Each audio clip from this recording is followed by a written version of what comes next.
കഥാലോകത്തിലേക്ക് സ്വാഗതം.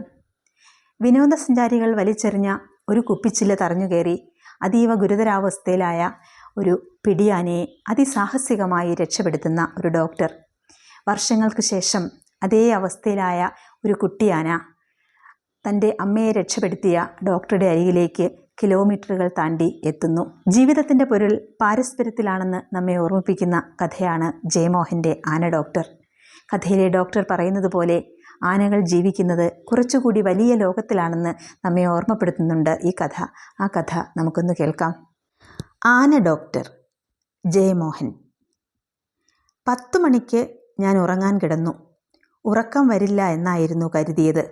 പക്ഷേ ഏതാനും നിമിഷം കൊണ്ട് നന്നായി ഉറങ്ങിക്കഴിഞ്ഞിരുന്നു. ഉണർന്നപ്പോൾ മുറിയിൽ ലൈറ്റ് ഇട്ടിട്ടുണ്ടായിരുന്നു.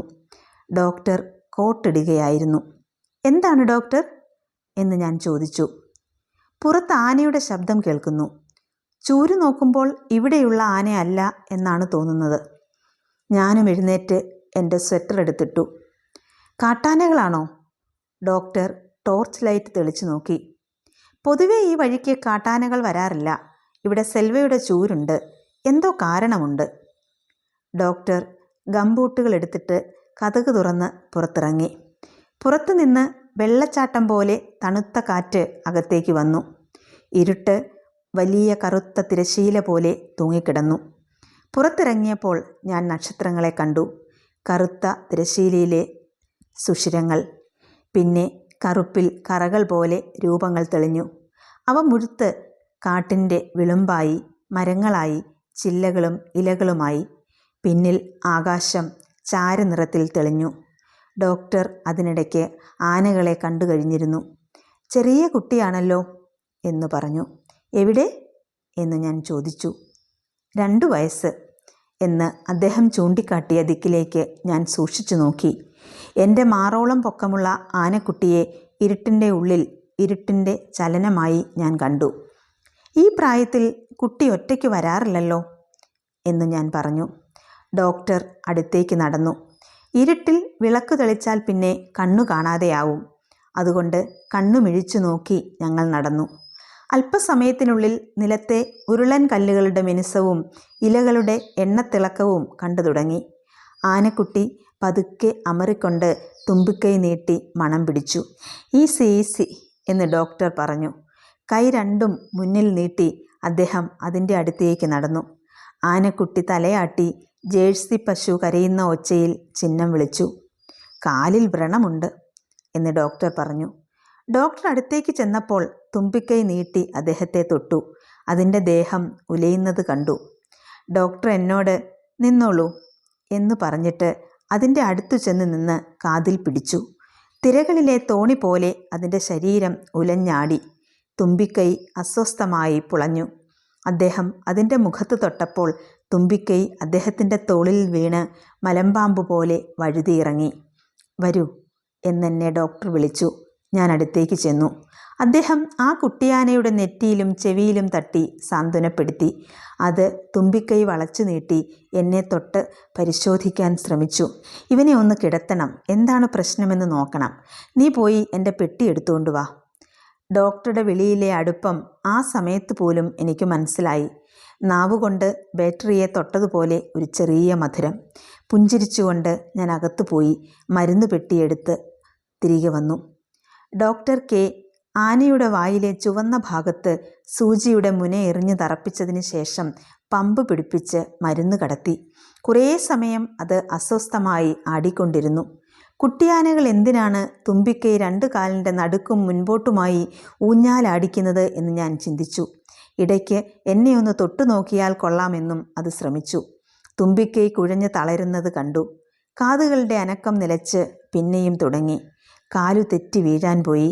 ഞെട്ടി കണ്ണു തുറന്ന് എന്നെ നോക്കി. 4-5 തവണ നെടുവീർപ്പിട്ടു.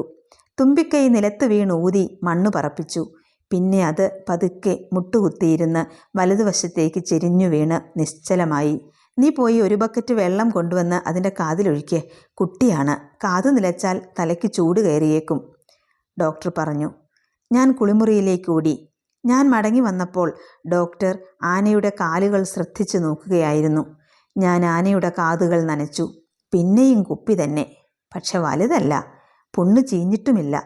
ഡോക്ടർ പറഞ്ഞു. വിളക്ക് പിടിച്ചോളൂ. ഞാൻ ടോർച്ച് വാങ്ങി വെട്ടം കാട്ടി. കുപ്പിയുടെ അറ്റം എനിക്ക് കാണാനായി. ആന ശ്രദ്ധിച്ച് കാലൂന്നിയാണ് നടന്നിരുന്നത് എന്ന് തോന്നി. ഭാരം കുറഞ്ഞ കുട്ടിയുമാണ്. ഡോക്ടർ ഫോസപ്പ് കൊണ്ട് ആ ചില്ലിൽ പിടിച്ച് വലിച്ചെടുത്തു. ചോരയുടെ ഗന്ധം. ചില്ല് പൊട്ടിയിട്ടില്ലെന്നാ തോന്നുന്നത്. ഭാഗ്യം. ഡോക്ടർ വ്രണത്തിൻ്റെ ഉള്ളിൽ കൈയിട്ട് നന്നായി തിരഞ്ഞു. വെൽ, ഓൾമോസ്റ്റ് ക്ലീൻ, ലക്കി ഗൈ. പഞ്ഞിയിൽ മരുന്ന് നനച്ച് പുണ്ണിൽ തിരികെ കയറ്റി. അപ്പോൾ ആനക്കുട്ടി ഒന്നനങ്ങി. He's awake. ഞാൻ കുറച്ച് മരുന്നാണ് കൊടുത്തത്. ഡോക്ടർ ആനയുടെ ചെറിയ കൊമ്പുകളിൽ തൊട്ട് he's A tusker, my alpha male എന്ന് പറഞ്ഞു. കുട്ടിയുടെ തുമ്പിക്കൈയിൻ്റെ മൂക്ക് അനങ്ങിക്കൊണ്ടിരുന്നു. 1 മണിക്കൂർ കൊണ്ട് എഴുന്നേറ്റ് നടക്കും. കാലത്ത് മുതുമലയിലേക്ക് മടങ്ങും, ഡോക്ടർ പറഞ്ഞു. മുതുമലയിലേക്കോ? ഞാൻ ചോദിച്ചു. അതെ, അവൻ അവിടെ നിന്നല്ലേ വന്നിട്ടുള്ളത്, ഡോക്ടർ പറഞ്ഞു. നീ ഇവനെ മുൻപ് കണ്ടിട്ടുണ്ട്. ഞാൻ സൂക്ഷിച്ചു നോക്കി. ഇവനെയോ? അതെ, മുഖം കണ്ടാൽ അറിയില്ലേ? 1.5 കൊല്ലം മുൻപ് മുതുമലയിൽ ഒരു വലിയ ആനയ്ക്ക് ഇതേപോലെ കുപ്പിച്ചില്ല് വലിച്ചെടുത്തില്ലേ? അപ്പോൾ ഒപ്പമുണ്ടായിരുന്ന കുഞ്ഞിവനാണ്. ഇപ്പോൾ ചെറിയ കൊമ്പൊക്കെ മുളച്ച് ആളായി കഴിഞ്ഞിരിക്കുന്നു. ഞാൻ പിന്നെയും നോക്കി. ആനയുടെ മുഖം എങ്ങനെയാണ് തിരിച്ചറിയുക? ഡോക്ടർ ചിരിച്ചു. ഇപ്പം മനസ്സിലായില്ലേ ആനയുടെ കഴിവ്? ആന എത്ര മനുഷ്യമുഖങ്ങളാ ഓർമ്മിച്ചു വയ്ക്കാറുള്ളത്. ഡോക്ടർ എഴുന്നേറ്റ് കൈകൾ തൂത്തു. ഇത്രയും ദൂരം താങ്കളെ തേടി വന്നതാണോ? അമേസിങ് എന്ന് ഞാൻ പറഞ്ഞു. പാവം, നല്ല വേദനയുണ്ടാവും. ഈ കുപ്പിച്ചില്ലും കൊണ്ട് എങ്ങനെയാണ് ഇത്രയും ദൂരം ഇവൻ നടന്നത്? ഡോക്ടർ, ആന അങ്ങനെയാണ്. അവ ജീവിക്കുന്നത് കൂടുതൽ വലിയ ലോകത്താണ് എന്ന് പറഞ്ഞു. ആനയുടെ ഓർമ്മയെപ്പറ്റിയും ചെറിയ അടയാളങ്ങളെപ്പോലും മനസ്സിലാക്കി അവ കിലോമീറ്ററുകളോളം യാത്ര ചെയ്യുന്നതിനെപ്പറ്റിയും ഞാൻ ധാരാളം കേട്ടിട്ടുണ്ട്. 2 ദിവസം കൊണ്ട് 100 കിലോമീറ്റർ വരെ നടക്കാനാവും. 300 കിലോമീറ്റർ നടന്ന് ഒരാളെ അന്വേഷിച്ചു പോയ ആനയുടെ കഥ ഡോക്ടർ തന്നെ പറഞ്ഞിട്ടുണ്ട്. എന്നാലും മുതുമലയിൽ നിന്ന് എങ്ങനെയാണ് അവ വന്നത് എന്നത് എനിക്ക് ചിന്തിക്കാൻ പോലും കഴിഞ്ഞില്ല. ഞങ്ങൾ പോയത് ജീപ്പിലായിരുന്നു. അത് നടന്ന് 1.5 കൊല്ലം കഴിഞ്ഞു. മുതുമലയിൽ നിന്ന് ടോപ്പ് സ്ലിപ്പിലേക്ക് വരണമെങ്കിൽ വഴിക്ക് 10 സ്ഥലത്തെങ്കിലും ഗ്രാമങ്ങൾക്കുള്ളിൽ കയറണം. 4 റോഡ് മുറിച്ച് കടക്കണം. ഞങ്ങൾ മടങ്ങി വീടിൻ്റെ ഉള്ളിൽ കയറുന്നതിന് മുൻപ് ഡോക്ടർ കെ തിരിഞ്ഞു നോക്കി. ഇരുട്ടിൽ കറുത്ത ചലനങ്ങൾ കണ്ടു. ഒരു വലിയ ആനക്കൂട്ടം തന്നെ അവിടെ ഉണ്ടായിരുന്നു. ഞാൻ ടോർച്ച് പൊന്തിച്ചപ്പോൾ നോ എന്ന് ഡോക്ടർ കെ പറഞ്ഞു. ആനകൾ കുട്ടിയുടെ അടുക്കലെത്തി. അതിനെ വളഞ്ഞു നിന്നു. വിളിച്ചുകൊണ്ട് പോകട്ടെ, വരൂ, ഡോക്ടർ പറഞ്ഞു. ഞങ്ങൾ ഉള്ളിലേക്ക് കടക്കാൻ തിരിഞ്ഞപ്പോൾ പെട്ടെന്ന് 30ഓളം ആനകൾ ഒരുമിച്ച് തുമ്പിക്കൈ പൊക്കി ചിഹ്നം വിളിച്ചു. എൻ്റെ ദേഹം വിറച്ചു. കോൾമയിർ കൊണ്ട് കണ്ണുനീരോടെ ഞാൻ നിന്നു. അറിയാതെ 2 കൈകളും നെഞ്ചോട് ചേർത്ത് കൂപ്പി. ആനക്കൂട്ടം പിന്നെയും ചിഹ്നം വിളി മുഴക്കി. അതെ, ദേവദുന്ദുഭികൾ മുഴങ്ങി. മാനത്തെ പെരുമ്പറകൾ ഗർജിച്ചു. കറുത്ത ആകാശത്ത് ആനമുഖമുള്ള കറുത്ത ദേവഗണങ്ങളുടെ മുഖങ്ങൾ തെളിഞ്ഞു. വരൂ എന്ന് എൻ്റെ തോളത്ത് മുട്ടിയിട്ട് ഡോക്ടർ കെ അകത്തേക്ക് കടന്നു.